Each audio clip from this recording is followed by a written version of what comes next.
रसिक हो नमस्कार. मी श्रुतिका रोहिदास सोमवंशी तुम्हा सर्वांचे स्वागत करते आपल्या लाडक्या चॅनलवर म्हणजेच SR रोही या यूट्यूब चॅनलवर. आज आपण ऐकणार आहोत शुभांगी घोडराव लिखित पान्हा नावाची सुंदर कथा. कथा आपल्याला कशी वाटली अभिप्राय नक्की कळवा आणि आमचे असेच नवनवीन व्हिडिओ पाहण्यासाठी, कथा, कविता, लेख ऐकण्यासाठी आमच्या चॅनलला आजच सबस्क्राईब करा. धन्यवाद.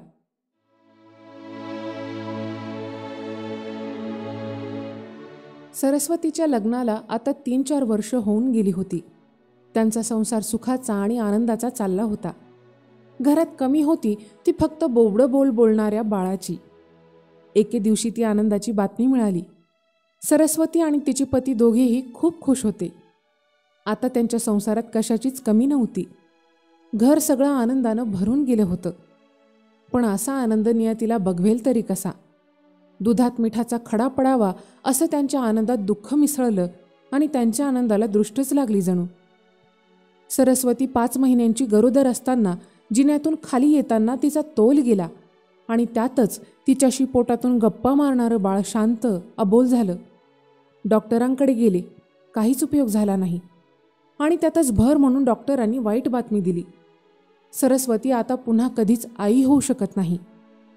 आजूबाजूला तिच्या आई न होण्याबद्दल चर्चा सुरू झाली. जाता येता तिला ऐकावं लागणारी बोलणी तिच्या कानावर पडत होती. ती पुरती खचली होती. दुःख मोठं होतं पण सत्य पचवणं भाग होतं. त्या दुःखातून स्वतःला सावरत तिच्या पतीनं तिलाही सावरलं, धीर दिला आणि पुन्हा एक नव्यानं सुरुवात झाली. ती रोजच सकाळी लवकर मंदिरात जात होती. सगळ्यांसाठी तो दिवस सारखाच होता पण सरस्वतीसाठी तो दिवस खूप वेगळा होता. ती मंदिरातून देवाला नमस्कार करून बाहेर आली.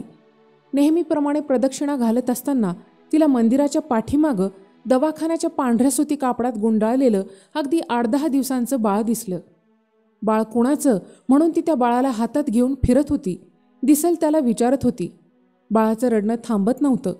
ती कासावीस झाली. सगळ्यांना विचारत होती. बाळाचं रडणं थांबत नव्हतं. ओठ सुकले होते. डोळ्यात पाणी नव्हतं पण असलेली ताकद एकवटून ते बाळ सारखं रडतच होतं. आता मात्र तिला राहावलं नाही. तिने त्या बाळाला शांत करण्यासाठी घट्ट आपल्या हृदयाशी कवटाळलं. तिला काय करावं सुचत नव्हतं. बाळाचं रडणं थांबवण्यासाठी ती प्रयत्न करत होती. तिच्यातली आई जागी झाली आणि तिच्या डोळ्यातलं पाणी घळाघळा ओघळत असतानाच तिनं बाळाला कुशीत घेतलं. तिला तिचे स्तन जड झाल्याचं जाणवलं आणि आता बाळाला शांत करावं म्हणून तिने आपले स्तनाग्र बाळाच्या तोंडात दिले. मातृत्वाचा चमत्कार झाला. तिच्या अंगभर मुंग्या आल्या आणि सरस्वतीला त्या बाळासाठी पान्हा फुटला. बाळ आपली भूक शमवत होतं की आईचं प्रेम ते समजलं नाही. ती बाळाला जन्म देऊ शकत नव्हती पण तिचं मातृत्व जागृत होतं आणि ती अचानक आई झाली. तिला पान्हा फुटला. मंदिरापाठीमागे ठेवलेलं बाळ एक मुलगी होती. समजलंच नाही त्या मुलीला जन्म देणाऱ्या आईनं स्वतःचं मातृत्व नाकारलं की स्वतःच्या पोटी जन्मलेल्या मुलीचं अस्तित्व.